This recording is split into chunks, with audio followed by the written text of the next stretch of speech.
சினிமாவில் அதிலும் குறிப்பாக நடிகர்களிடம் நன்றியை எதிர்பார்க்கக்கூடாது என்பது எழுதப்படாத தகவல்.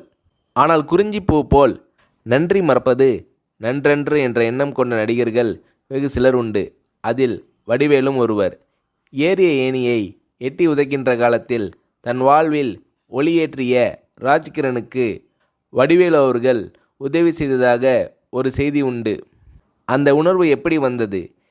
இதை பற்றி வடிவேலு அவர்களை ஒரு முறை சொன்னபோது, எப்படின்னு சொல்கிறது கஷ்டம்ன, ராஜகிரண் சார் இல்லைனா நான் இல்லை, இந்த புகழ் வசதி வாய்ப்பு எதுவுமே இல்லை, அவர்தான் கை தூக்கி விட்டு சோறு போட்டார், எனக்கு அவர் கடவுள் மாதிரி, அப்பேற்பட்ட மனுஷனுக்கு கஷ்டம் வந்தால் பார்த்துக்கிட்டு சும்மா இருக்க முடியாதுண்ணே, அதனால் என்னால் முடிஞ்ச உதவியை செஞ்சேன், அதை உதவின்னு சொல்கிறதே பெரிய வார்த்தைண்ணே, நன்றி கடன்னு தான் சொல்லணும், இன்னும் கூட தீர்க்க முடியாத நன்றி கடன் அது என்று உருகுகிறார் வடிவேலு.